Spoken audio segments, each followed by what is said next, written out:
name. What is her name? I don't know her name. Megan Rapinoe. Yes. Yeah. Megan Rapinoe, the social justice-y female soccer player there. And it's just a perfect rendition of a Gatorade commercial. She's slurping down that Lunarade blood orange flavor. Well, there's one more little detail on the bottle I can't quite read. I don't know if you can read it, Gons. It says here 33 fluid ounces, 1 quart, 666 milliliters. There you go. What's up at the top by the where it says blood orange, naturally charged with the moon's light. And it's got the big headline up top. Is it in you? Is it in you? And then the drip coming off the side of the mouth, kind of like a vampire, you know. Very bloody. Yeah. And I don't know if you noticed this. You look down at the Nike symbol on your shirt. I was gonna say. What is it? It looks like a whip. It like does a look like cat a whip. of nine tails. I think it's a whip. Perfect social justice. Wow. You know, Nike getting involved in all the social justice things, giving money away to the social justice causes, which really, and you know, when you think about the sort of virtues, the forced virtue signaling of these social justice causes, or else you're canceled, it really is a cat of nine tails whipping you into compliance. This is world-class level memeing right here with the Nike logo as the whip. Then, of course, we've got a warning down at the bottom. Warning. If product charged with blood moon contents may be accursed. Copyright 2021 Lunarade and design are registered trademarks of CCR Inc. Booyah, baby. Canary Cry Radio. We have our own sports drink. Was it Canary Cry Radio or is it Commie Cry Radio? It doesn't call me the running propaganda. You're right, it's the latter. What was I thinking? Thank you very much, Producer Dub, and very well done, as always. Yes, thank you so much. Next up, we have Producer Josiah, who sent us this piece, which is a over-the-top poster. A movie over the top, except he has my, I guess, emoji face. Your emoji face is on Sylvester Stallone. That's right. The big gnarly goateed man who's got googly eyes. Yeah, the guy that over the top in the cage. Canary Cry News Talk. Yeah. Over the top is probably a good descriptor for this show as well. Everything is over the top. Yeah. That Daddy Yazzle guy's a little over the top. Yeah. Very good piece here. Very reminiscent of all the things we talk about. Next up, we have a couple from producer Mr. Jag, who's the Hungry Hungarian. Oh, yes. The Canary Cry Hungarian. It's been a few episodes since we saw the Hungry Hungarian. Yeah, glad to see you back. The first one here is, it's a meetup. On here? Yeah, it's the meetup. It's the Hungry Canary Cry meetup, and it's Mr. Jag standing in his kitchen. Contact Mr. Jag for further details. Standing in his kitchen between a table and his oven there. He's got green bananas. Yeah, he's got green bananas on the table. A must at any Canary Cry meetup. Yeah, by the way, if anybody shows up to some meetups, somebody's got to provide the green bananas. Anyway, I want pictures. Yeah. Talking to you, producer Ciara. On the table there is coffee and tea. I think it's in the oven. There. The oven is sort of powered by the Face Like the Sun logo, the flaming lion, which is a good, nice detail. Meanwhile, first European Canary Cry meetup, sketched by Mr. Jag. This might turn some heads. Is that what it says? I think there were cheds. A little bit blurry on my either thing. Heads or cheds, like this. I don't know. I don't know if that's a C or might be heads. No, that's heads. It's a fancy okay. H. Yeah. And then there's a clock. There's a clock which, let's see, it's about 11:55 on that clock. Normal isn't coming back, but Jesus is. Oh, very good. Is that 11:55? The time is near. What? I don't know. It looks like it's 11 o'clock. 11 o'clock. Yeah, that could be it. Sorry, I'm a millennial. I can't read regular clock faces. Really? Thank you very much, producer Jag. Mr. Jag. Yep, he's got one more here. Yeah. And this one is recommended shows of the Hungry Hungarian. Okay, we got some recommendations. And he just sketched everybody here. He's got Gary Stearman. Yeah. The rapture may happen today is his quote. Yeah. Then he has Michael S. Heiser. He's got pugs. He's got He bugs. does have bugs. And then he has Tom Horn. What does it say here? Yes. Tom Horn one. I'm having trouble reading this too. I know, I'm trying to bring it very close to my face. Everyone needs some Tom Hornism. Everyone needs some Tom Hornism. Yeah. And then looks like Ellie Marzulli at the end there, on the trail of the Nephilim. And then, Gotta have it, gotta love it. Then there's me, and then like are you like around my neck? You're holding my head, I think. Oh. Okay. I'm a disembodied head that you have to carry around. Just carry around, and you're saying. And I'm just shouting, banana! in green captions. Best news talk out there. So there you go. Thank you so much. Right. Hungry Thank you Gary. very much, Mr. Jag. Appreciate it. And I always love these. They're very cool. Missing some of the, usually he has that blue pen, in there to kind of. It's all blue pen. I know, but sometimes he has like the actual pen in the image. Oh, he draws the pen, yes. Yeah, or not draws the pen, but like actually has the pen itself laying next to the photo. But anyway, we're good. We're going to keep going here. One more. We got one from producer Irene.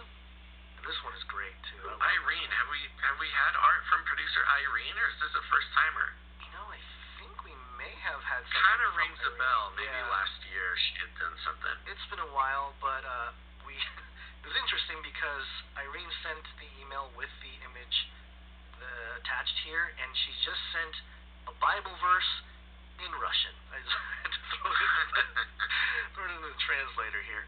And it says, We've got a lot of Russian hackers who listen to the show. Yeah, God of the world himself will consecrate you in its entirety, and your spirit and soul and body will remain intact without blemish in the coming of our Lord Jesus Christ. And that is Amen. a direct Russian translation of 1 Thessalonians 5, verses 23, or verse 23. That's great. She's got a image here that she sent in. This is great. Oh, it's so it says at the top, "Are you ready to become cyborg?" Yes, I don't have the symbol on hand. But and in the middle here, you've got sort of the classic yoga, Eastern religion, lotus flower, blooming with a sort of yoga woman in the middle, white, by the way, with a bindi. Shaved head, so you know she's super spiritual. And coming out from behind her, like the arms of Shiva, we've got flippies all the way around. We've got robotic arms going from left to right here. We got a flippy spatula holding the cheeseburger. We got a flippy arm holding some fries. We got a flippy arm coming out and hooking a vaccine right into her arm. She's got one on each side, too. Oh, double. Oh, yes, it's mirrored on both sides, yeah.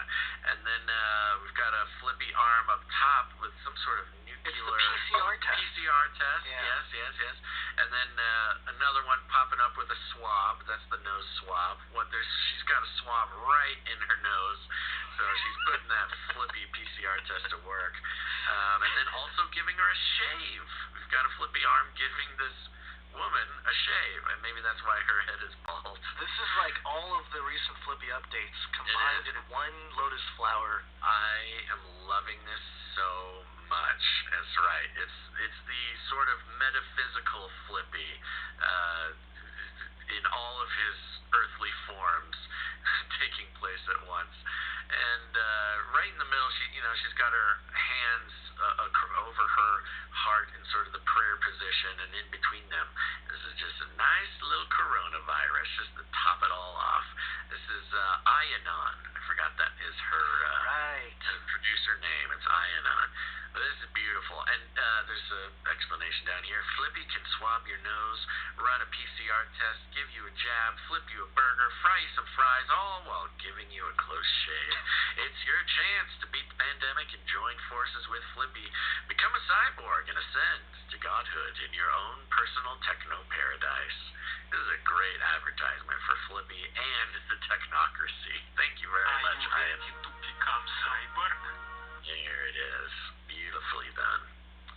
There you go. That's all the art. That's all the producers for episode 347. Thank you very much. Very well done. Thank you, all producers. And remember, you can produce the show in plenty of ways. We will talk about that more at the end of the show. But thank you for keeping the show going. And again, if you're out there, make sure to say a little prayer for the producers. They are the ones taking responsibility for their own media future and making it happen for the rest of us. We cannot do it without them, whether it's financially or with the wonderful content. We value our producers so highly. You guys are the best. I just want to do a quick plug for CanaryCry.community. That's our non-Facebook social media that everybody should go join. Maybe you're trying to disconnect from the social media empire of the world. CanaryCry.community is a great place to connect with other Canarians just like you. They run a pretty, producer Smiley runs a pretty tight ship over there. And it's the bonds that are formed. It is not like your regular social media where you sort of passively interact with sort of a mass of unknown people. It is a really tight-knit, wonderful community, and it's diverse, not just in sort of a social justice-y identity politics way, although it is also that, but diversity of interests. You can get deep into conspiracy theories. You can get deep into biblical scriptures or biblical prophecy. People are praying for each other, sharing their life stories, but there's also meme threads. There's a big meme club over there, as well as the Canary Cry Foodies, the Canary Cry Gamers Guild. It's the place to be no matter who you are. Go to canarycry.community. It's a real URL.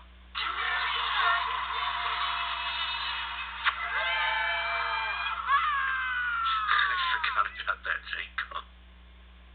There's a cat at the end, too. Forgot the Did I cat. step on a cat, you said? Yeah. Want to hear it again? Yeah, sure.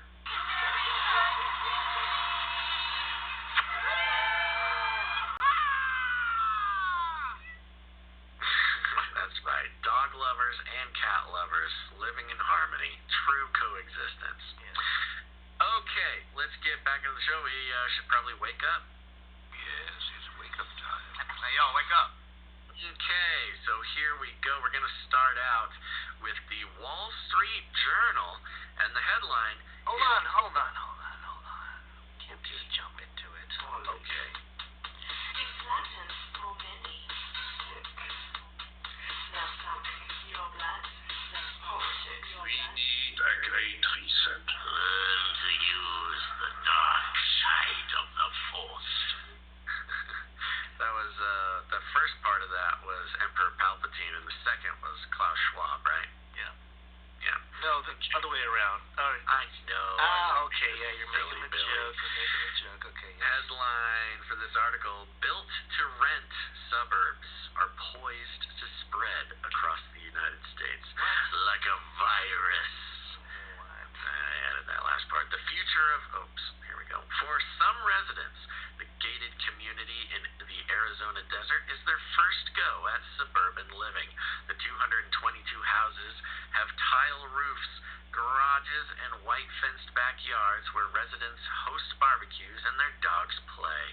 But these aren't forever homes or even starters. They are 1- and 2-bedroom rentals with rents starting at $1,420 a month. $1,420 a month. Subdivisions such as Christopher Todd communities on Happy Valley, located 30 miles outside Phoenix, were built for renters from the start. Owner and developer Todd Wood, a former organic food mogul, started his real estate company almost 5 years ago to seize on what he saw as an increasing demand for rental housing. Mr. Wood has now developed more than 2,000 rental houses around the greater Phoenix area. Investors have been buying up single-family houses to rent out for some time, typically in disparate bunches in communities where most people own their homes. Tenants may have absentee landlords. Built-to-rent developments, however, are entirely new subdivisions designed for renters. They are managed more like new apartment buildings with designated staff for repairs and maintenance. In the past few years, the model has taken off around Phoenix and elsewhere and is likely to become a dominant force in the rental housing market in the coming years.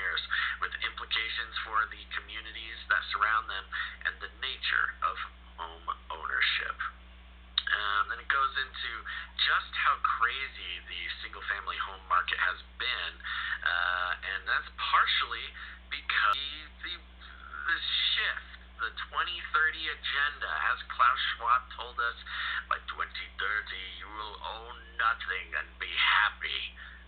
Which, is just a beautiful way for Darth Vader to think of his subjects and how it truly is a dark side of the Force attempt at understanding the regular human and what motivates them.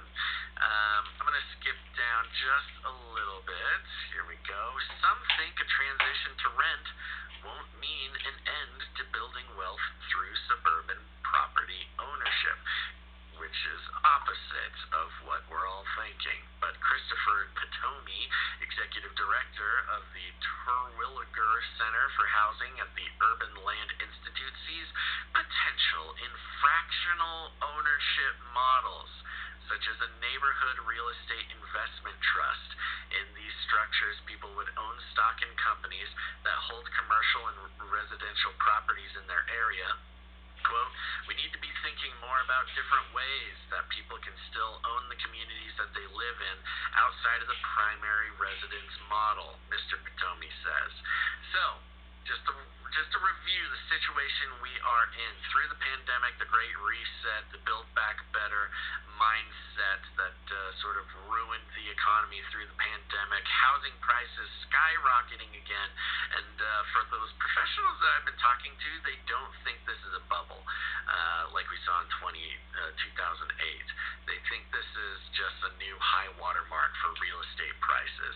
And millennials and younger continue to get priced out of the market, mainly not because of regular individuals upgrading their homes or buying new homes, but there is a swath of these real estate companies just buying up whatever house they possibly can, oftentimes paying way over over market price, just so they can win the bidding and force out any millennials trying to buy a house. But also they have basically unlimited funding to do this, because the rental model is such a proven model that banks are just giving them whatever money they want, even if it's 30 grand over asking price. So they're buying up everything, which is raising housing prices, further pushing out millennials and others from getting into the housing market. And here's Christopher Potomi saying, oh, don't worry, we're not sabotaging your ability to create lasting wealth by completely excluding you from the traditional American dream of home ownership and therefore secure financial future. No. See, we'll be a real estate company. We'll own all the houses, force you to pay rent indefinitely, but you can purchase stock in our company. That's how you're going to build wealth, is by giving us more of your money. It's a perfect scheme, and for the relatively uninitiated millennials, as far as building wealth is concerned, I'm sure a lot of them are buying into this concept. The article goes on, new forms of ownership and investment could also give more renters a greater stake in local government and politics. Again, sort of leaning on the millennial sort of idea that getting involved in local politics is more important than anything. You got to have it's built-in social justice. Don't worry, you won't own a thing, but you can still make a difference in your community. You just won't build any sort of lasting financial security in the process. This sounds like it's even worse than timeshare. It is worse than timeshare. Because you can't actually go there and live. I mean, you can, but you would have one spot. You wouldn't have like this rotation vacationing anywhere. Well, I mean, you're just a renter, basically. You just rent whatever house you want to live in. But the fact of the matter is, I mean, rental money, look, we've all rented. I still rent. You rent. You got to do it until you can purchase something. But this is just disappearing the idea.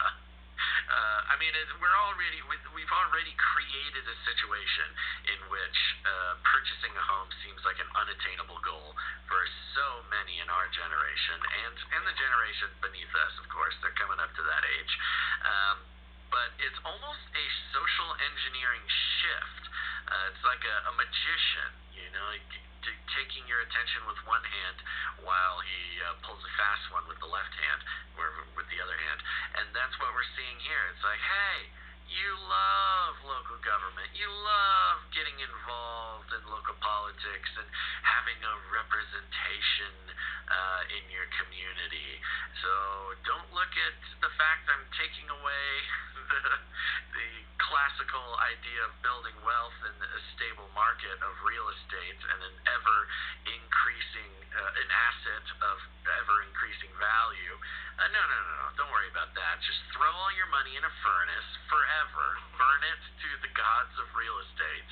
And don't worry. You can get involved in local politics. It'll be cool. Just let me continue with the article here for just a little bit. In some cases, you'll talk to local officials and they'll say, I don't really listen to the renters. They're not here that long. They're not invested in the community, says Catherine Levine Einstein, a Boston University professor of political science who has studied renter political representation. Quote, we didn't want to get into home ownership, says Joe Paul, a 29-year-old nutrition and lifestyle coach. Have you heard of any more nauseatingly of a millennial job than nutrition and lifestyle coach? He's also got an Instagram account. Go follow him.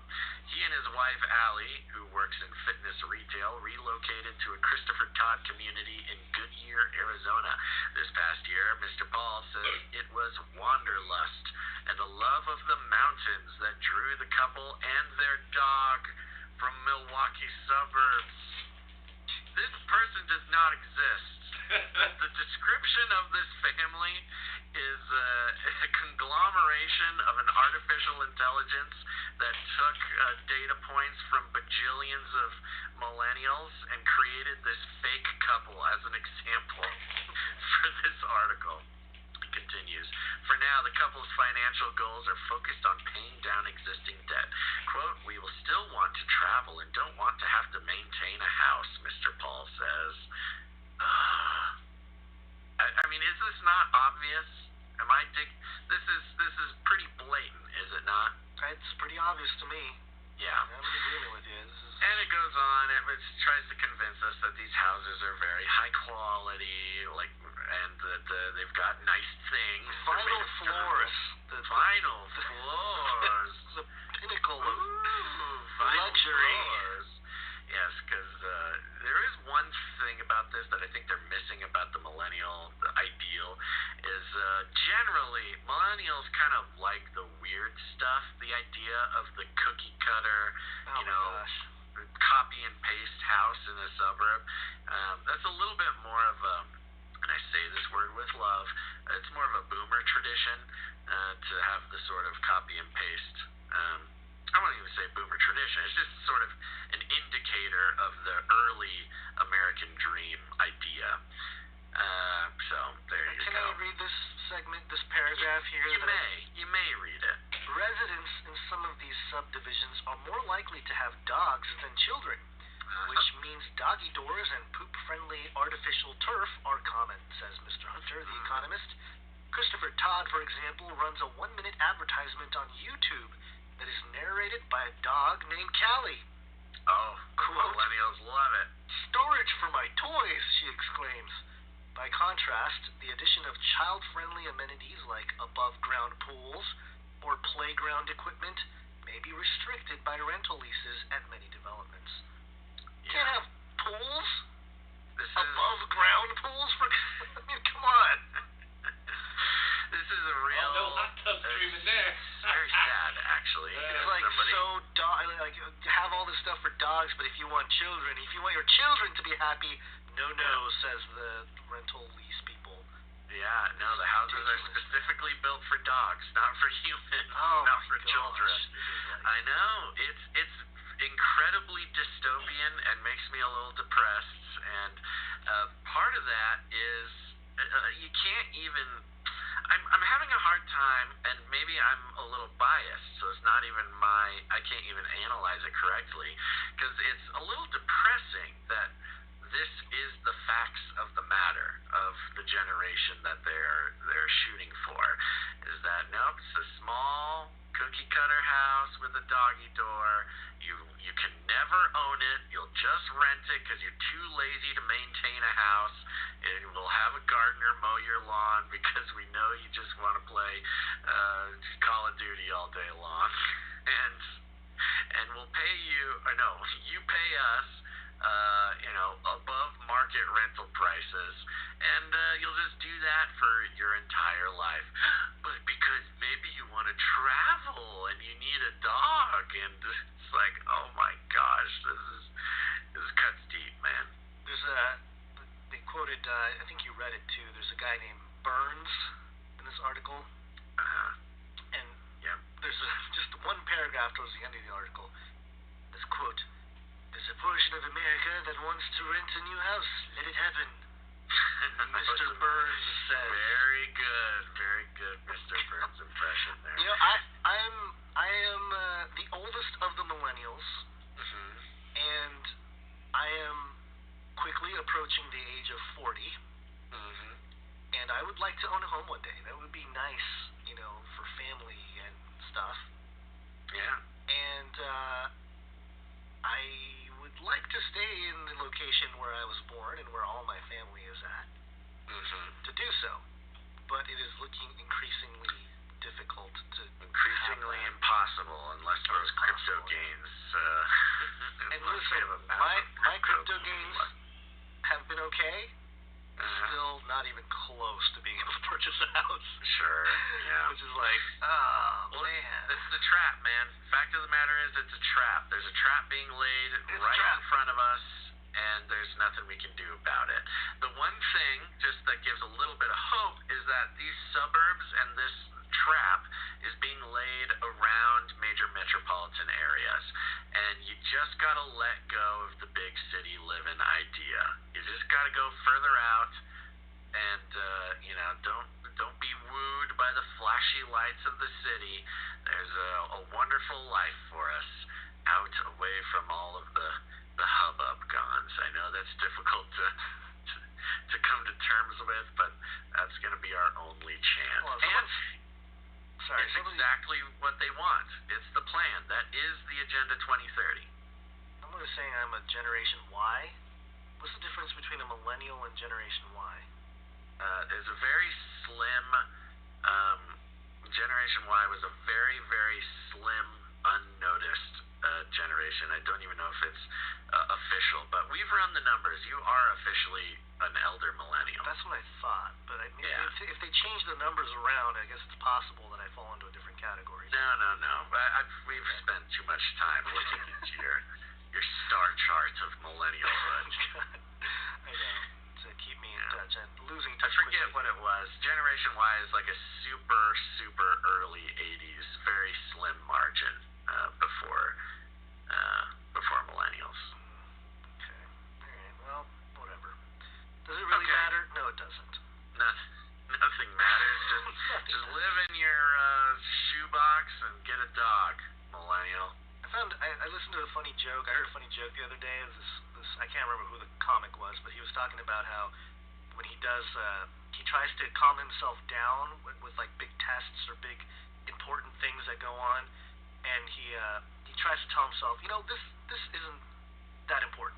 Like this test, in the grand scheme of life, this isn't that important. But he was talking about how he quickly slides from that to nothing is important. And he's just falls into this like deep depression. Yeah, which is I will say that was like a comical yet true theme. Super true, yeah. About the millennial generation and sort of a nihilism instilled into the worldview. Yeah. Mainly stemming from the combination, the 1-2 punch of 9/11, then the War on Terror, and then the 2008 crash. I mean, notoriously, they've done pretty legit studies studies on just the effect that that had on millennials and the sort of existential nihilism that is very common. However, you look at Gen Z, they have like a much worse version of that. Those kids don't care about nothing. It is. I'm almost impressed at how nihilistic Gen Z is. And as a millennial, that says a lot. There's not much room left on the scale of nihilism. There's not much room left to go. I guess we're entering the transhuman hybrid age now. Because there's literally nowhere else to go. It's like, life doesn't matter anymore. I would become a centaur. Like, that's it. We have hit rock bottom of how little a human being can care about anything with the Gen Zs that I actually hung out a little bit with a Gen Z over the weekend and confirmed everything. It was an opportunity for me to compare my sort of academic knowledge of the Gen Z culture with a real life specimen, and I'm just telling you, folks, look, if you're looking for an accurate representation of Gen Z, I feel like I've got the data, and now with a little bit of first-hand experience, all of my fears have been confirmed. Yeah, but there you go. Gotta love them. The children are our future, folks. Yeah, I got a little clip of some hybrid gods that came from Gen Zs talking about the destruction of this world. Move the ashes of that world! We will come back to one! Yeah. There you go. I'll say. That's what the Agenda 2030 Great Reset Build Back Better is all about. I know. Burn it down. Burn it down. Build it all back up. It's all coming together. We have a little Trump story here, analysis from NPR. We will launch a new age! This is, again, NPR.org headline, Trump returns to campaign trail with election lies and dark warnings. Ooh, dark warnings from Trump. A day after being suspended from Facebook for a total of 2 years, former President Donald Trump returned to the political arena Saturday night, furthering election lies and returning to a cynical and dark view of America. Quote, the 2020 presidential election... Oh, please. It's NPR, come on. Oh, my gosh. Quote, the 2020 presidential election, that election, the 2020 presidential election... You know the one we're talking about. Trump. Was by far the most corrupt election in the history of our country. What? I thought 2016 was. Trump baselessly claimed in a speech before the North Carolina Republican Party, continuing his false grievance. I forgot we went from 2016, the most corrupt election ever, to 2020, the most trustworthy election ever. Not according to the dark view of America of Trump. Continuing his false grievance about an election he lost. He said Democrats, quote, used COVID and, quote, used mail-in ballots to steal an election. He called it a, quote, third world election like we've never seen before.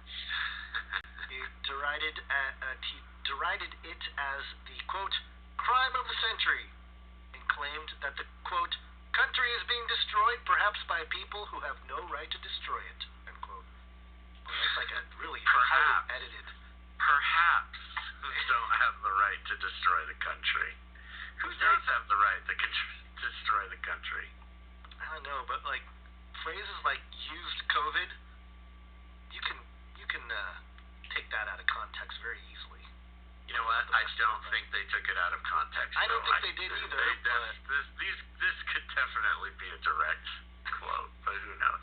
And then, as he continued to try to undermine the democratic process with lies about an election that his former top cybersecurity official called the most secure in history, he did what he often does with a vulnerability. He tried to flip and embrace it. Quote, I'm not the one trying to undermine democracy, Trump said. I'm the one who's trying to save it. Remember that, end quote. that received his biggest applause of the night. There's one thing Trump has never been able to deal with is losing. He has been able to spin his way out of bringing companies into bankruptcies and bad tabloid headlines about failed marriages, and these continued lies about the election are what he sees as his off-ramp. Get ready to hear more about it. The speech kicks off what's likely to be a spree of summer campaigning. It was Trump's first public address since his speaking at the Conservative Political Action Conference in February.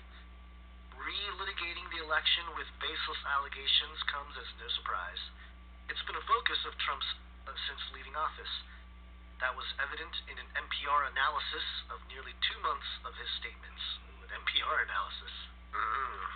Reverted to a dark vision of America and democratic rule. Quote, as we gather tonight, our country is being destroyed before our very own eyes, the former president said in a speech before the North Carolina Republican Party convention. Quote, crime is exploding, police departments are being ripped apart and defunded. Can you believe that? Trump warned, those are true things, aren't they? Crime is going up and police departments are being ripped apart. Yeah. Trump warned of, quote, vicious and, quote, violent people who, quote, hate our country and that, quote, drugs are, quote, pouring in.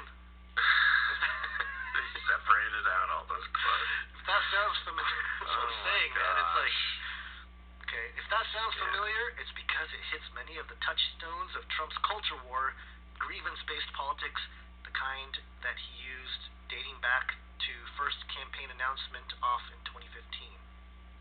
I like how that's supposed to sound threatening. Like, all they're saying is Trump is still Trump. You know what this is? This is somebody who is excited to be writing anti-Trump material again. They love it. They love it so much. They're just seeing dollar signs. Yeah, it's like a caged animal who hasn't been fed in a while, and then you throw him some meat, and they just rip it apart. Mm-hmm. In an orchestrated move, Trump also endorsed Rep. Ted Budd for the open U.S. Senate seat in North Carolina, and he did so after former Rep. Mark Walker won a straw poll by a substantial margin of the crowd in attendance for who they wanted to run in the race. Gons, somebody is asking us if we realize that NPR is a liberal outlet. Oh, are you serious? No way. This is false. Conservative all the way, baby. NPR. National Program of NPR Republicans. Kids. Yeah, NPR. That R stands for Republican, right? NPR. Not. No. Oh, I got nothing. Not poopy Republicans. Nuanced, partially Republican, maybe? Nuanced party right? Right. Real liberal. Let's keep going. Shortly before Trump asked Bud to come up and speak, his daughter-in-law, Laura Trump, North Carolina native, announced she would not run. She and husband Eric Trump recently moved to Florida. Quote, we're going to take back our country, and we're going to take it back at a level that is very, very good for our country, Trump said. And it's good for our citizens because we can't allow bad things to happen to our country. He added that, quote, bad things are happening, perhaps like never before. Before his speech, Trump boasted that the room would be, quote, packed, all records broken. In that same emailed statement, he also furthered falsehoods about voting in the 2020 election that he lost. And in response to Facebook's announcement that he is banned until at least January 2023, he continued the lie that the election was president again. Trump's account was suspended and continues to be, Facebook said, because of the way he used the platform leading up to and during the violence at the Capitol on January 6th.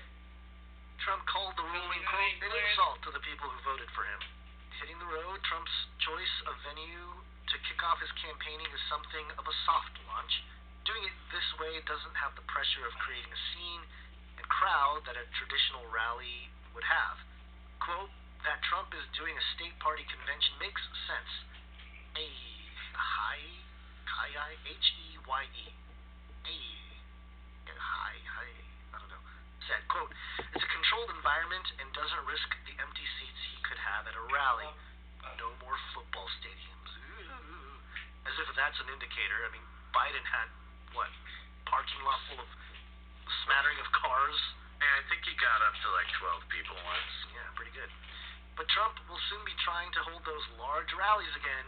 He's expected to hit the road with 2 rallies reportedly in the next month, with more to come later this summer in an effort to boost both allies and challengers to Republican incumbents who have spoken out against him. Some of those include Georgia Secretary of State Brad Raffensperger, who Trump thought should have done more to help him win the state he lost in the presidential election, and Ohio Rep. Anthony Gonzalez, who voted for Trump's impeachment. These events are ostensibly about others, but in the past, they have seemed to always come back to Trump. Feeling constrained by the office and Washington, these rallies became almost therapeutic for the 45th president. He would feed off the friendly crowds, re-energize, and dig in the harder line culture war messages. At least they're referencing him as like former president or President Trump, and not like just saying Mr. Trump or Mr. Orange Man or whatever. Yeah. This is a long article. I don't know if I want to go. Yeah, I mean, I think we get the point. They're trying to frame Trump's recent participation in public life, which he did disappear for quite a while. I mean, he basically disappeared from February until maybe a couple weeks ago, and wasn't making any public appearances. He kind of did his little blog for a second. He kind of, had some, he doesn't have social media. He wasn't speaking or anything. And now he's kind of started coming out and showing his face. And, they are just craving his attention so much. And the only boogeyman that they have to sort of overlay on Trump is, he's going to run for president again. He's going to do it. What if he runs for president again? And there you go. And that's what gets the ratings. That's what sells the ads. That's what gets people all obsessed with checking NPR. And, it's more than anything, it's a money play for these outlets, because it's mostly just conjecture about what does it mean? What does it mean? He's such a liar. He's going to try to run again. Be afraid. Be very afraid, and subscribe to our app. I can't wait to hear more from the Orange Man, and it's just more content for us to dig into. But in the meantime, Israel. Oh yeah, very interesting. After all the hullabaloo going around in Israel, again, just a review. We reported on Israel launching their biggest military exercise they've ever done, and they got the military mobilized. They got all the backup soldiers, the reserve soldiers, activated. Everybody was all suited up. Then coincidentally, Hamas attacked at just the right time for a full military mobilization against Gaza. Then we had a few weeks there of the Gaza conflict. And now we've got some more shenanigans going on. This is at the Washington Post. Vote on new Israeli government to be held in coming week. Zionist A! Israel's parliament speaker said Monday that a vote to approve a new government that would end Prime Minister Benjamin Netanyahu's 12-year rule will be held in the coming week, without setting a precise date. The announcement by Yariv Levin, a close Netanyahu ally, leaves time for the Prime Minister's efforts to try to peel away supporters from the fragile coalition arrayed against him, which consists of 8 parties and has only a narrow majority in Israel's 120-member Knesset, or parliament. Netanyahu's supporters have launched a blistering campaign against his opponents, including death threats and raucous protests outside their homes. Release the death threats. As He's on his phone telling his people. But keep in mind here, keep an eye on these parallels, because Netanyahu's supporters have launched a blistering campaign against his opponents, including death threats and raucous protests outside their homes, that has forced the Knesset to beef up their security details. Does this kind of feel a little bit January 6th-y? Netanyahu has accused his erstwhile right-wing allies of betrayal for allying with leftists in a small Arab party that he had also courted. The so-called Change Coalition appears to be holding together despite the attacks and its ideological differences. Naftali Bennett, an ultra-nationalist former Netanyahu ally, would serve as prime minister for 2 years, followed by the centrist Yair Lapid.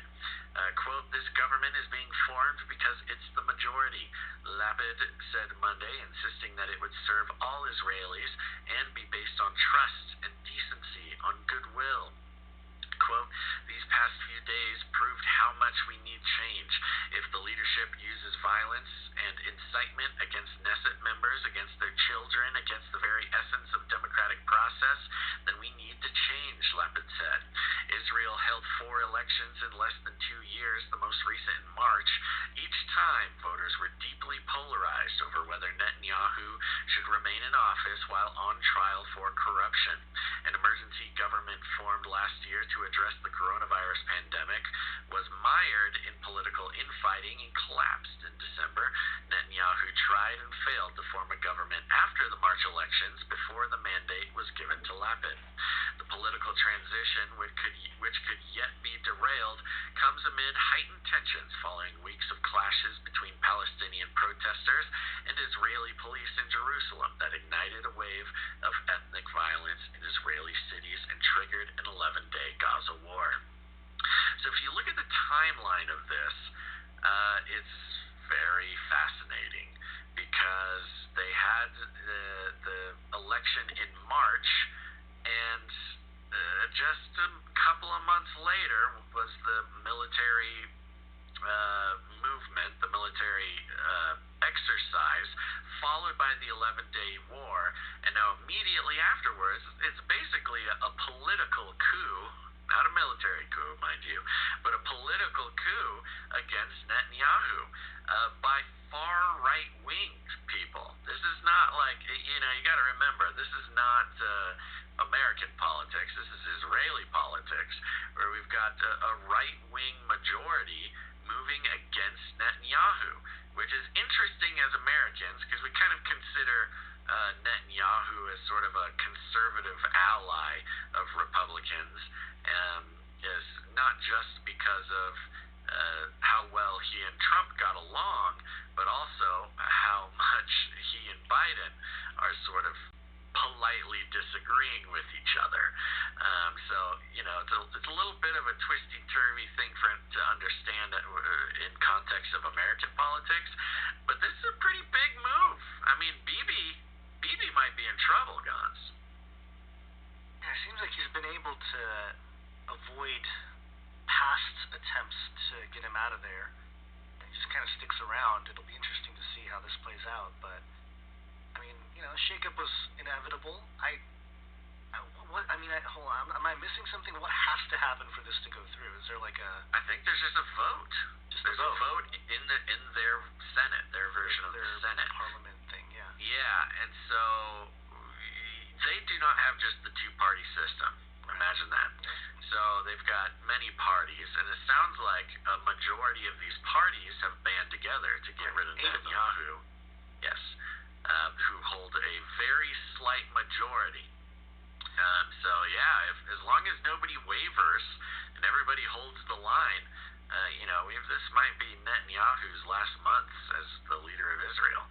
I think he's going to pull a Newsom and do some favors and backdoor deals. Well, and he's kind of notorious in certain circles for being that kind of guy, having sort of the backhanded ability to change people's minds, if you know what I mean. Well, and he's been the leader for 12 years, and you look at the example around the world of leaders who have been in charge for that, those types of lengths of time.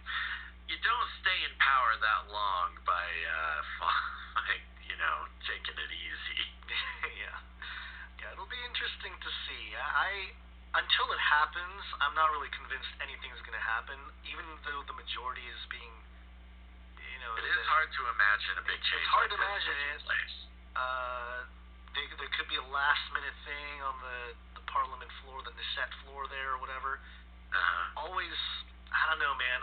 I'm until there's like a denouncing, especially by like rabbis, like head rabbis of Israel and stuff. Uh-huh. I don't necessarily see any kind of true change here. But hey, you know, I'm ready for it. I'm ready for some shakeups. You know, the interesting thing, a part about it, is that one of these parties is like an Arab party. Yeah. Is specifically like the Palestinian influence within the Senate. And they have, I don't know the details, the nuances of like if they're sort of leading this charge or what. But, you know, of course, I can imagine. I mean, let's just get sort of, this isn't even conspiracy, this is just sort of like how politics works. We know this. They wanted to have an election.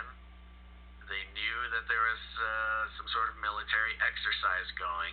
The perfect time for Hamas to launch a rocket attack to get Netanyahu to overplay his hand. He's already got the military mobilized.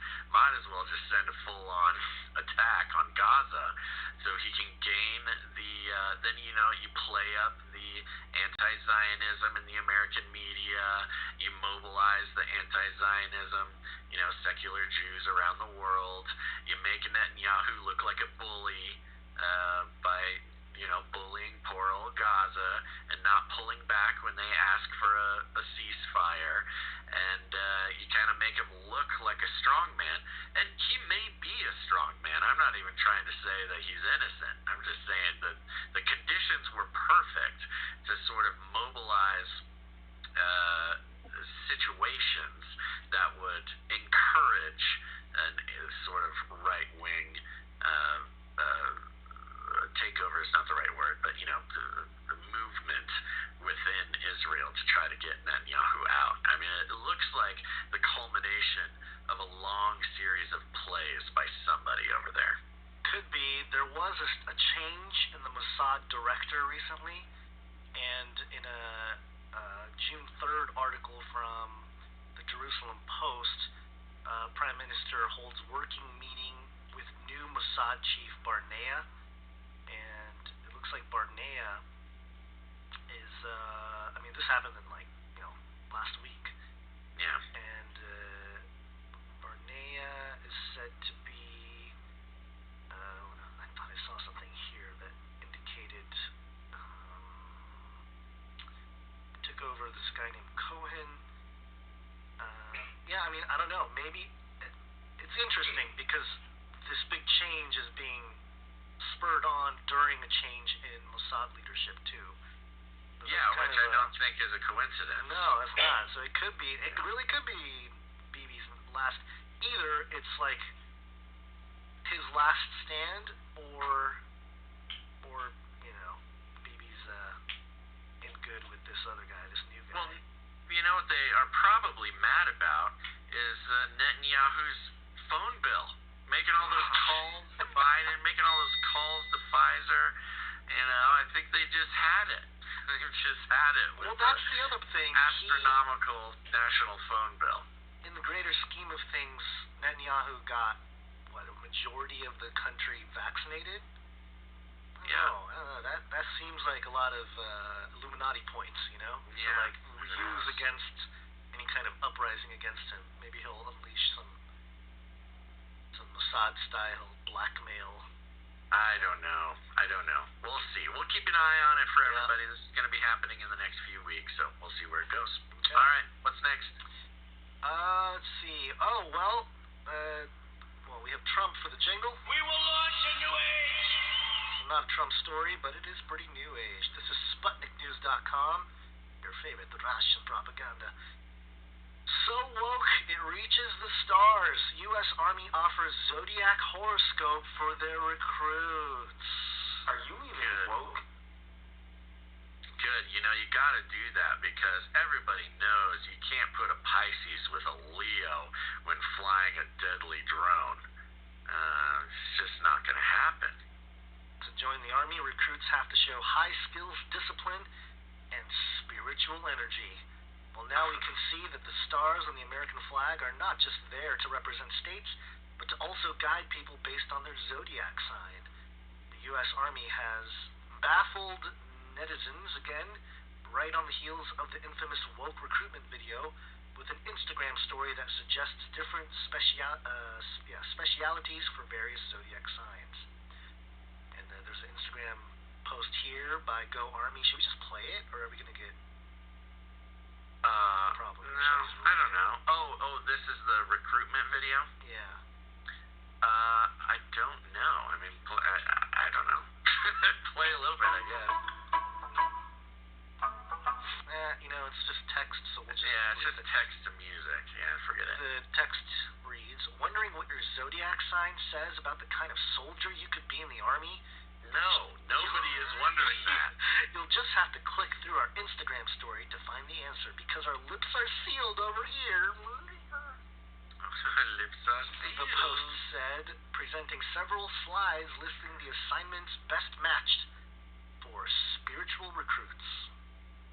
Boy, this is not a good sign. I can picture Trump being kind of upset about this one. I know. Keep reading. Read through this, because there's a lot to say. I know. Unfortunately, many comments to the post show very little amusement, as people obviously believe that astrology is not the best way for soldiers to choose their career path. Block quote, so I think it's confirmed that a 13-year-old girl is running the U.S. Army's page, one commentator said, summing up the disappointment. Defense One editor Kevin Barron was among the first critics of the post, slamming the U.S. Army and attaching a link to an article about the success of pseudoscience from the satirical website The Onion. Then an observation post, this is a Military Times op, tweeted out, did the Army hire an astrologer? And then Dan the Lion, former Army Ranger here, what my once proud branch has become is so painful it makes my It's just a clinical word. alright, it makes my testicles hurt. Yeah. Now we pander to the junk science that is astrology. William Darby is rolling over in his grave. And another one, the U.S. Army has been hijacked by blue-haired, glasses-wearing, quote, everything is problematic astrology Karens. Last month, the U.S. Army was blasted over a series of animated recruitment ads dubbed The Calling, seeking to appeal to women and minorities in line with the Biden administration's policy to promote equality. Okay, so a couple things. As China is having a problem with emasculated boys being obsessed with Korean pop stars and not, doing Being manly. quote-unquote masculine things, and they are actively creating masculine training camps to get their boys to be a little bit more, manly so they can be good soldiers. The U.S. CIA is, look, they're just trying to be inclusive. They're trying to pull in this new generation of CIA officers, just trying to show that they're not your dad's CIA. And now the U.S. Army also trying ways of pulling in. This one is Gen Z, folks. Look, we can finally stop blaming the millennials for this stuff, because we're all aging out of recruitment. They're just going to put me at a desk if something ever happens. They're not putting me in the field. My analysis. Maybe I can, I don't know. I'd probably be some sort of logistics person. They wouldn't put a gun in my hand. And certainly Gons, you are going to be some sort of desk jockey, maybe Zoom jockey if something happens. Sure. But that's a good point. Really good point. Chinese military beefing up their testosterone while they dial it down for the U.S. Yeah, they're dialing it down, trying to get the baristas to serve their country. And look, I'm sorry, I don't mean to pick on baristas. It's just, we're just making fun here. But yeah, the Zodiac thing, there you go. It's like a Facebook quiz. You take your Facebook quiz, figure out your Zodiac sign to see which military job you can do. It's, and you know how these things are. The thing is, when you think of joining the Army, everybody thinks they're going to be a soldier or do something cool. Most of the jobs in the Army are they're kind of like your basic everyday job.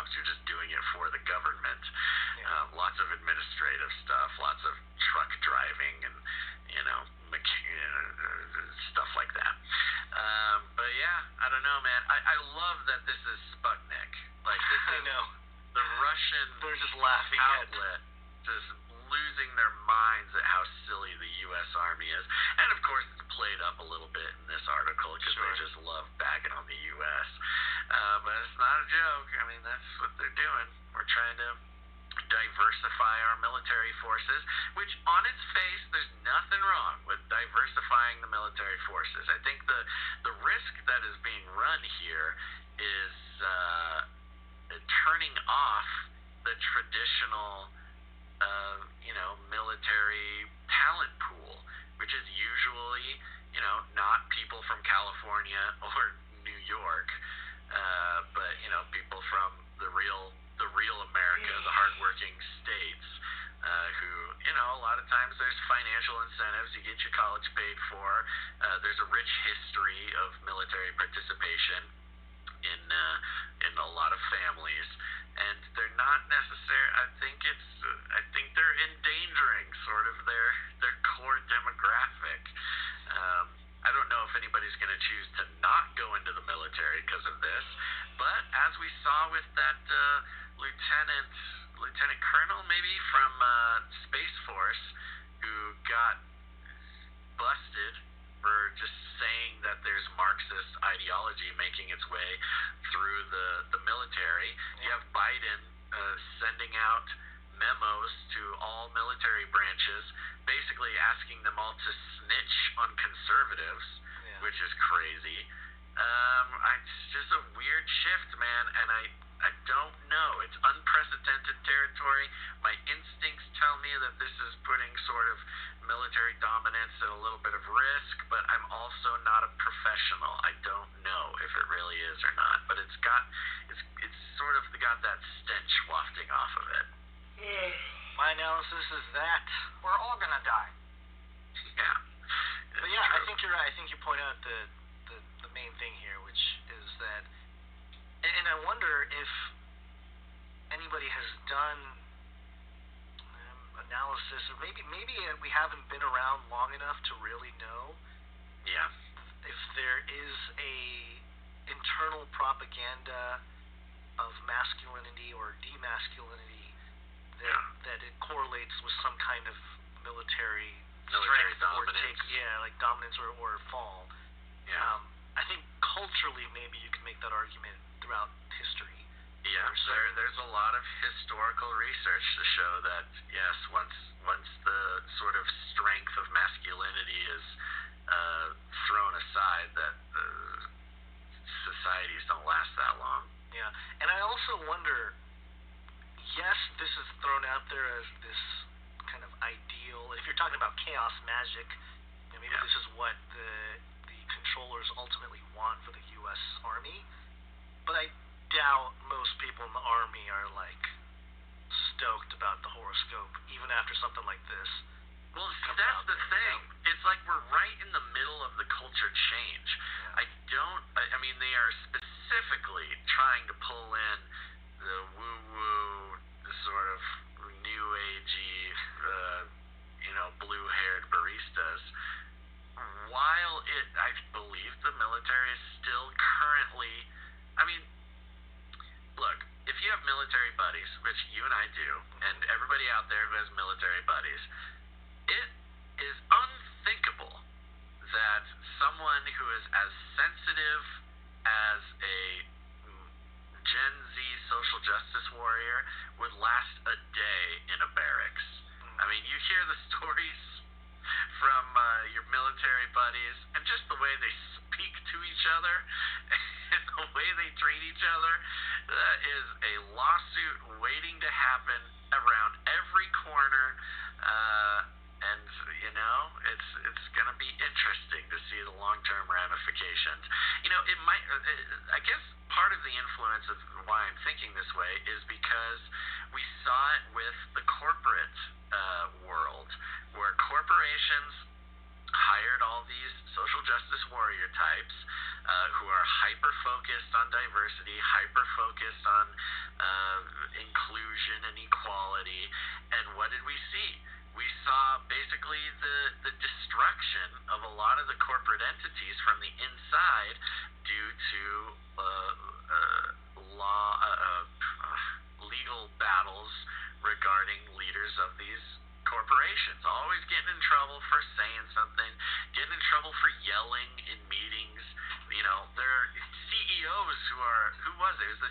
of, not the CEO, it was one of the executives of Netflix, I believe, who yelled in a meeting and got fired.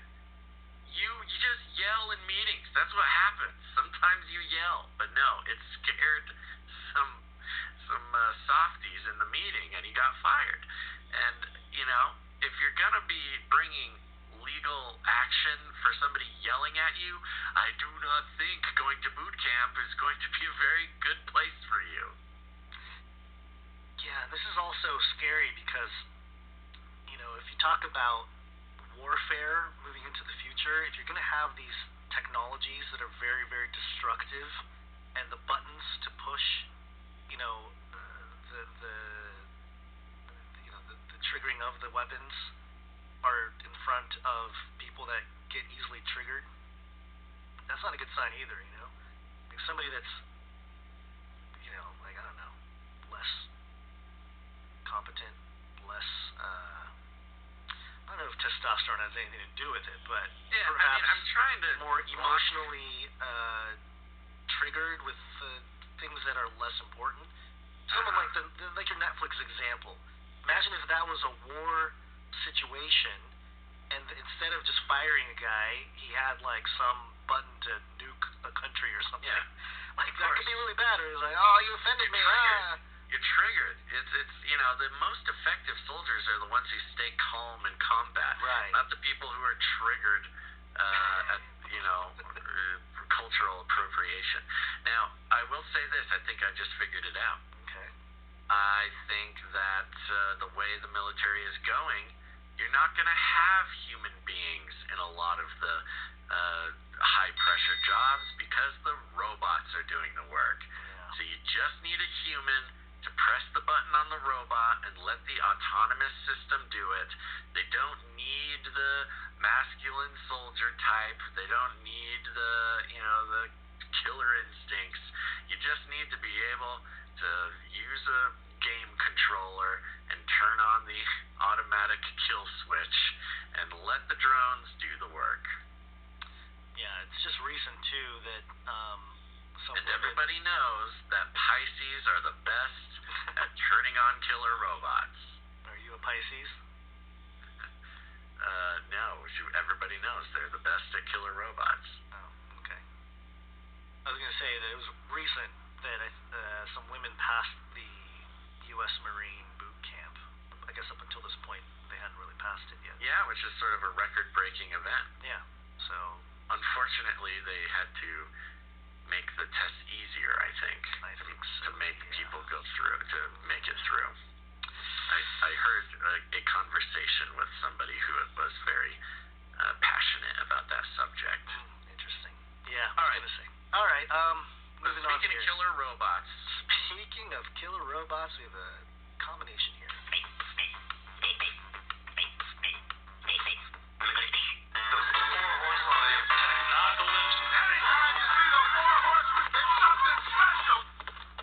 CNN.com. Oh, you gonna take it? All right. yeah, because you need to take the last one. Okay. This is coming from CNN.com, and no episode that includes Elon. We are legally required. If we talk about Elon, we have. We're legally required. If we talk about Elon, we have to talk about Jeff Bezos, because Elon got the government contract, and the government said, let's give Bezos a participation, $8 billion. And so, if you don't, it's about equality, Gons. And this is CNN.com. The headline, Jeff Bezos is going to space on first crewed flight of rocket. That's right. Not to be outdone by Elon, Bezos says, scoot over, professional astronauts. I'm a billionaire. I will go to space. Oh, God. Jeff Bezos will be flying to space on the first crewed flight of the New Shepard, the rocket ship. Yeah, the rocket ship made by his space company, Blue Origin.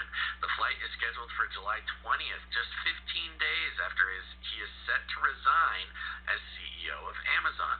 Blue Origin said Bezos' younger brother, Mark Bezos, will also join the flight. Oh my gosh. Mark Quote, Bezos, huh? I didn't know. quote, ever since I was 5 years old, I've dreamed of traveling to space, Bezos 57 said in a Monday morning Instagram post.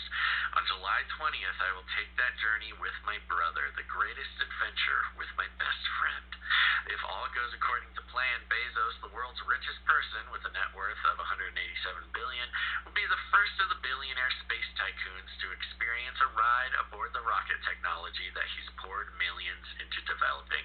Not even Elon Musk, whose SpaceX builds rockets powerful enough to enter orbit around Earth, has announced plans to travel to space aboard one of his company's human-worthy crew capsules. British billionaire Richard Branson, whose own space company, Virgin Galactic, is planning on conducting flights to suborbital space for ultra-wealthy thrill seekers and competing directly with Blue Origin. Branson has long said he would be among the first passengers aboard Virgin Galactic's rocket-powered plane, but that flight is expected to take place later in 2021. Blue Origin's Blue Origin's crewed flight will be the company's six-seater. Thanks, CNN. Will be the company's six-seater capsule and 59-foot rocket Okay, take a breath. This sentence is It's very structured difficult. very strange. Yeah, CNN is really throwing a fastball at me here. Blue Origin's crewed flight will see the company's six-seater capsule and 59-foot rocket tear toward the edge of space on an 11-minute flight that will reach more than 60 miles above Earth. After 6 years of extensive and often secretive testing of the rocket and capsule called New Shepard, Blue Origin announced in May that it was preparing to put the first passengers in a New Shepard capsule. Though the company has not announced how much it will sell regular tickets for, Blue Origin said one seat will be given to the winner of a month-long auction that's currently in progress. The bidding was at $2.8 million Monday morning, but it hit $3.2 million after Blue Origin's announcement. And it goes on and on. It's just kind of an advertisement for Jeff Bezos after that. But yeah, so there you go. Jeff Bezos gonna make his own dreams come true, fly to space with his brother. It is either a truly inspiring moment that will inspire young entrepreneurs for years and decades to come, or a horrific tragedy that will see the death of the world's most hated billionaire and his brother. We will see what happens. 60 miles. This is a kind of an interesting moment for flat earthers too, just to kind of see if there's cameras on board, and they can always fake this stuff, which is always interesting. But according to some stuff here, the interwebs, 76 miles is where NASA considers Earth's atmosphere ending and beginning.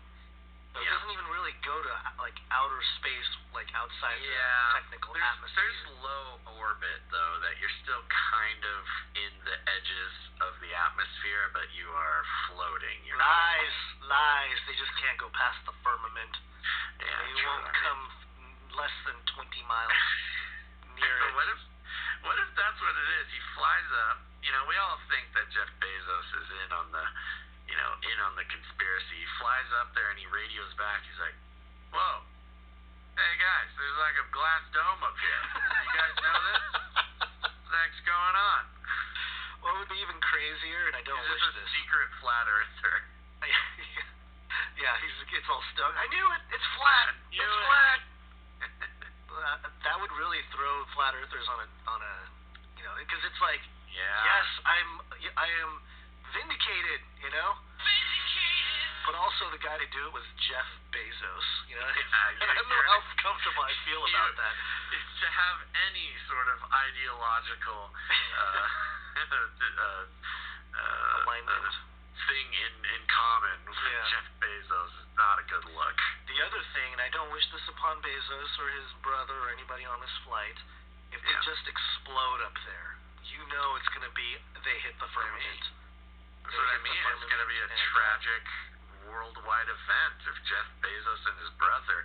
There will be statues built of him and his brother. Of course. And what a move by Bezos. Because Richard Branson. Power move. Our move. What? What do you mean? I said power move. Oh, power move. I think you said our move. I was like, what? No. We did this? Total power move It over is a total Elon. power. Elon and Richard Branson. Just like, Yeah. let me step in front and be the first one. I wonder if Richard Branson is scrambling right now. And he's just going to we're going to hear about Richard Branson exploding on the firmament like 2 They're days probably before. both. Yeah. I mean, that is. I guess this is a good point, which is when you're in the billionaire level. Of course, Jeff Bezos is the biggest billionaire.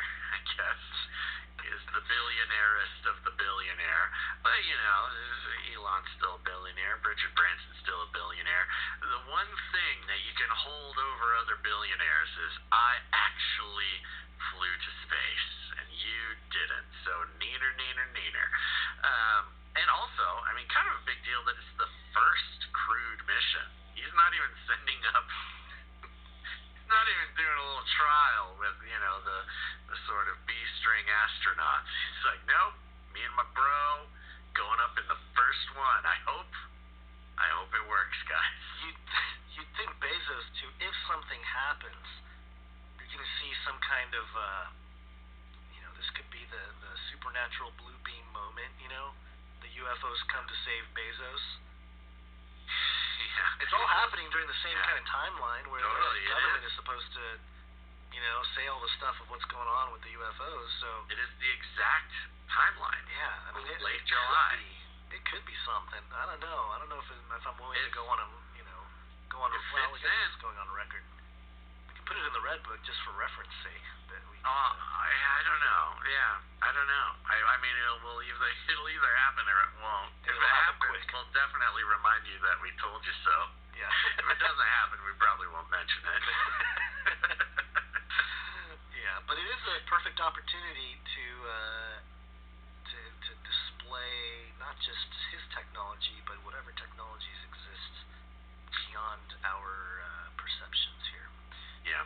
All right, one more story before we wrap it up for today, and it is a story concerning the propaganda of the world and the beast system. Sponsored propaganda machinery. Speaking of the beast system. Beast system.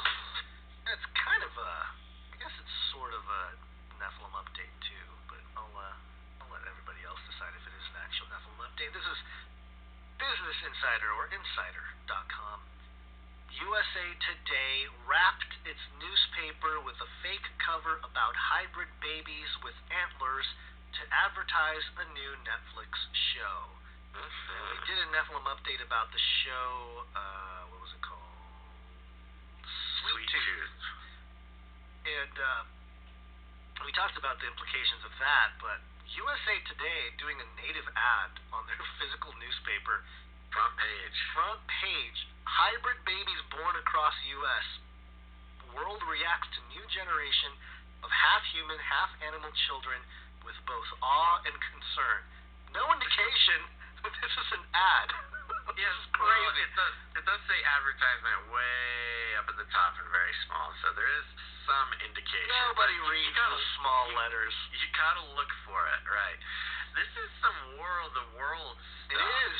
That was going to be my thing, or what I was going to say about it, is very much like a social engineering experiment to see what kind of reaction people get or give. This is, it says USA Today wrapped its June 4th weekend edition newspaper with a fake cover warning of, quote, a new generation of half-human, half-animal children as an advertisement in partnership with Netflix for its new show Sweet Tooth.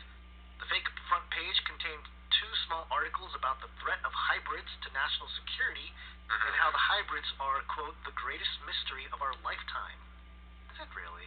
There's a book that I know about that talks about some of those hybrids. The only giveaway that the cover was fake is the word advertisement written in a tiny font located just above the headline. Which, again, it looks like, that's like a placeholder, like, hey, you can advertise here if you want to. Right. Yeah, it does. But, you know, it is funny because if you have like ad blockers on a website or something, That would be- there'll be an empty box and it would just say advertisement on it. Yeah. It looks like an ad blocker notice on a paper, On paper, you forget on, that on a physical newspaper. you can't click out of stuff on paper. Yeah. Sweet Tooth is centered on a deer-human hybrid kid, Gus, who goes on an adventure to learn more about why he and other children around the U.S. were born part human, part animal. The series is based on a comic book of the same name from DC Comics. The real front cover of USA Today was tucked neatly behind the advertisement and featured a report about migrants' impacts on border town McAllen, Texas. Okay.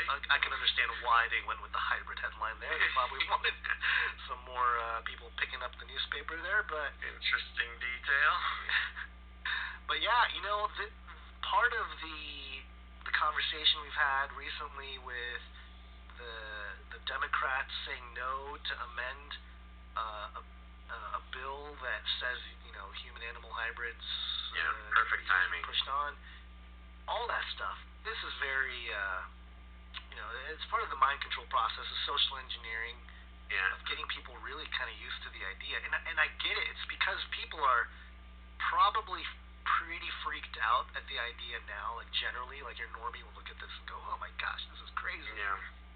But From- as What's they your push thought? this out there, more and more, people are going to be desensitized to the idea. They're going to relate to characters and Netflix shows like Yeah. this and start think, oh well, you know, maybe we can have human animal hybrids, and I will love them the same. They're just as much entities of Earth as your Yeah. you know, Well, from ants what I or can whatever. tell, from what I can gather, from the very little I know about this franchise, but from what I gather from the articles and the trailers, it's very much like social justicey, you know, accept everyone, coexist type of thing. Don't be mean to people who are different than you, but also, you know, the children are being born part animals because the earth is healing itself. The earth needs, you know, more nature-y people and not capitalists, American pigs, that type of thing. So it's very much in the milieu right now. It's described as Mad Max meets Bambi. You know what? I'm turning a corner on this one. I kind of want to see it. You're gonna see it now. Kinda So into Mad it. Max really drew you in. Yeah. It takes place in The a Bambi was a formative part of my emotional intelligence as a child. mostly rural post-apocalyptic setting where some creatures are human-animal hybrids. The original series was concluded in January 2013. So I guess I want to give a shout out to Cass on the YouTube. Says they are trying to give Alex Jones a heart attack. that might be true. That's true. Alex Jones would be the guy before like realizing it's an advertisement. Yeah. What's This going Furf on YouTube responded, Alex Jones is trying to give Alex Jones a heart attack. You guys are funny. You guys are funny. I like you. Oh man, yeah, I bet you. I can imagine the InfoWars meeting that morning. USA Today got more clicks than us today. We gotta get more sensational. Tell people They're those trying to gay make a frogs joke are of it. rising. I'm trying to make a joke. I saw these in Bohemian Grove. Yeah. Oh, And told me about it in 1994. Trying to turn the frogs gay. Trying to turn babies into gay frogs. Okay, I think we're done for today. Start doing Alex Jones impressions. Yes, we've run out of material. We just Run out started of stuff to talk rambling in Alex Jones voices. All right, everybody, thanks for tuning in to this episode of Canary Cry News Talk. We will be back on Wednesday the 9th. So go ahead, if you haven't done it yet, subscribe on whatever channel you want to. Make sure to hit the like button. It's very helpful. And put it on your notifications. Like, subscribe, bell button, all. Like, subscribe, bell button, all. That's right. And remember, we will need some producers for Wednesday's show. So maybe you're out there, you've been thinking about becoming a producer. the show without you. So if you get value out of what we do and you want to, I do want to reiterate, Gons, you and I, we support value for value style shows that we listen to. And for us, it is a great feeling. I mean, it's a great feeling for a lot of reasons. First, you know that you're sort of actively fighting against the mind control advertising industry by supporting someone who is doing that. But also, there's a real sense of ownership and investment into shows that we support.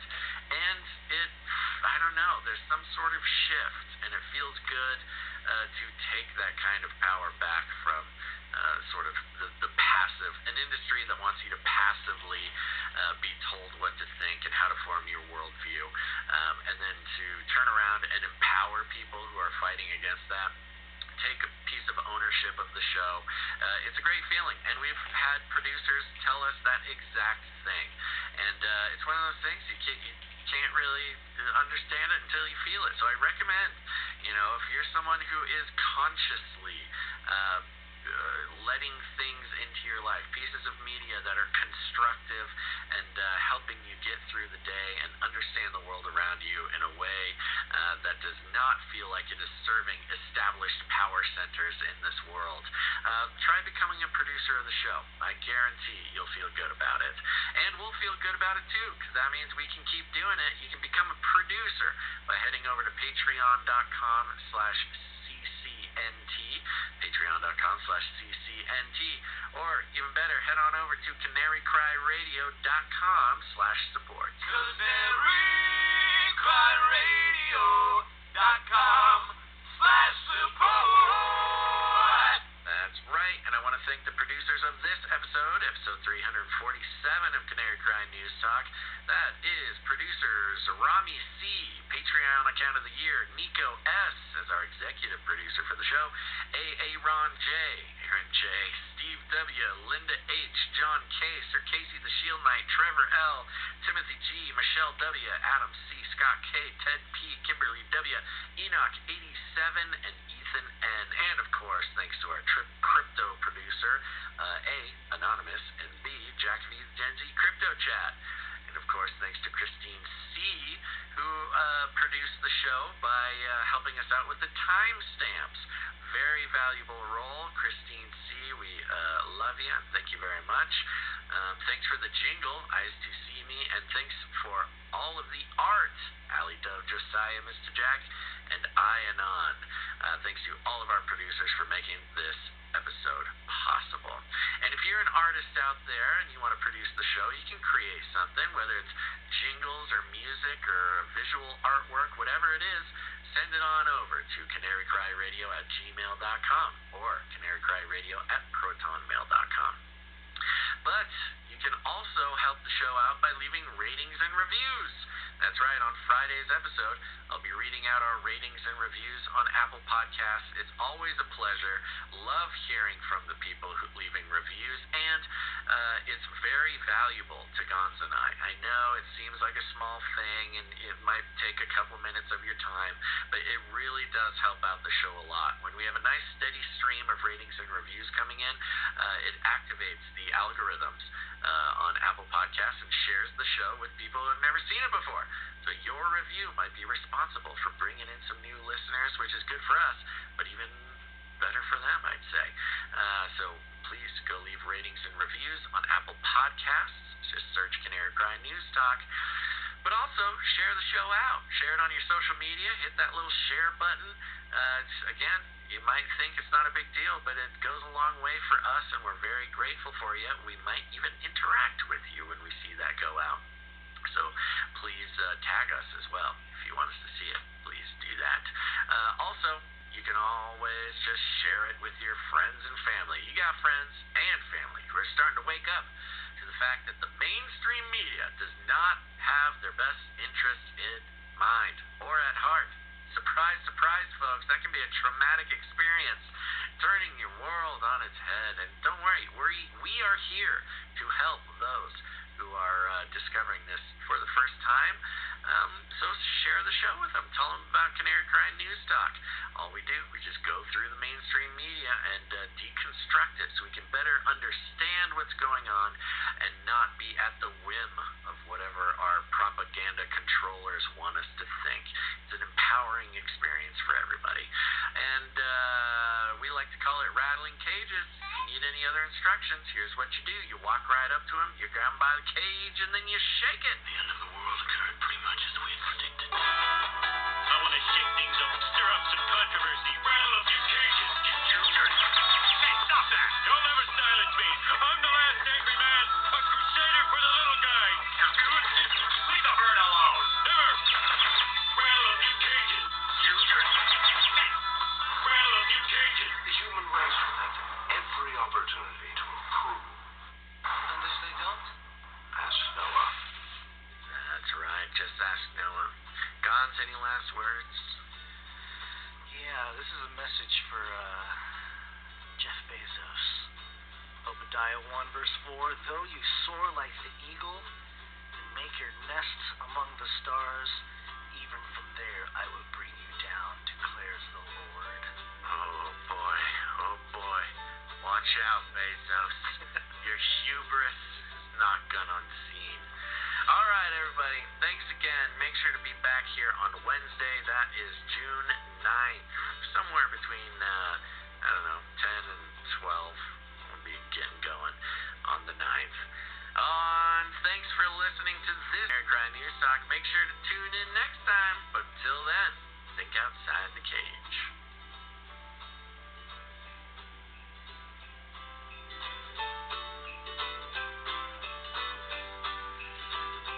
Keep me up, man. Oh, it's really a productive segment, man. Aborted feces.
with my people Do too. not come back, you Nazi psychopaths! We're all gonna die. We're all gonna die.